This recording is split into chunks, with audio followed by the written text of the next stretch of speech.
is perfect fear casting out love, which means overcoming racism will require a love that is greater and stronger than fear, and only Jesus offers us that love. Only living the Jesus way offers us healing, and we need healing. Because you know and we know there's nothing that any of us can say that will bring George back.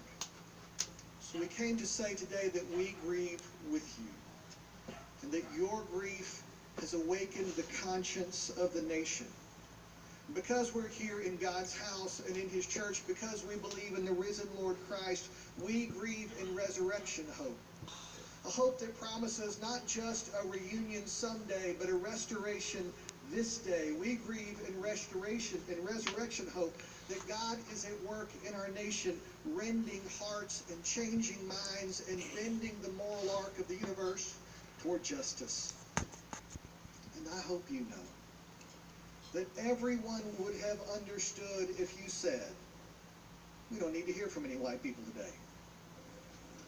You've been silent long enough, you can be silent one more day. But I have to tell you, you asked the whole community to come together. And look what happened.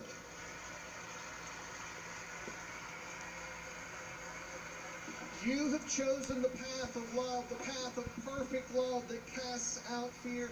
And I want you to know that that is the path not only to your own healing, it's the path to the healing of the whole world. It is the path of partnering with God in redeeming the world. And it is a difficult path. You have been asked to carry a burden that would have crushed most people. And you have borne it with grace and courage. You've called those who disrupted protests with violence or looting to honor George's life with love. You called a president who sought to dominate to live in a peaceful world where we deliberate. You called those people whose perfect fear casts out anything that even looks like love with a perfect love that casts out fear. And you have been a model for not just America, but for the whole world. And now we must follow your good example. Calling out anything that doesn't honor George or any of the rest of us: domination, injustice, oppression, racism.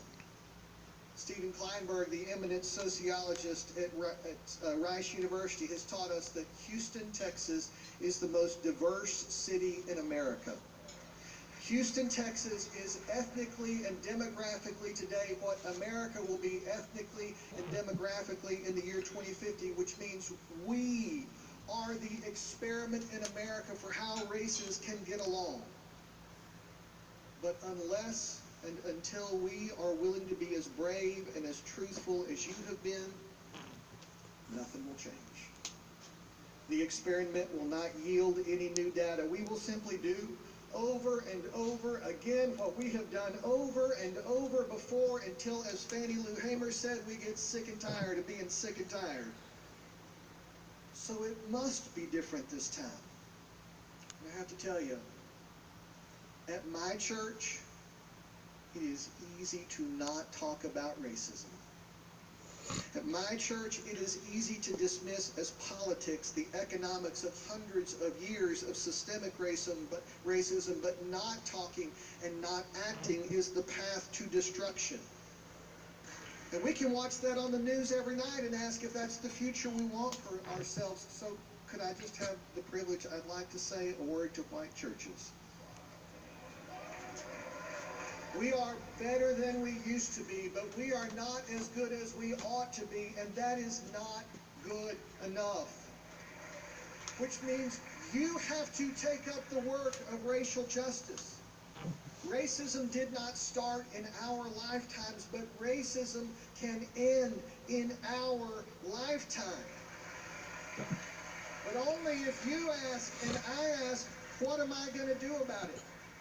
And while it is still bothering you, write down what you're going to do on a note card and tape that card on the mirror you see every morning when you get up and every night before you go to bed. And each night ask, was I true to the calling? And every morning ask, what can I do today to bring God's kingdom on earth as it is in heaven? Gianna, I saw you on TV.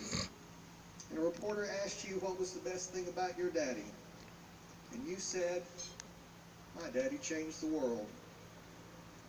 And if we will do our part, you will have been a prophet. So from your mouth to God's ear. Amen.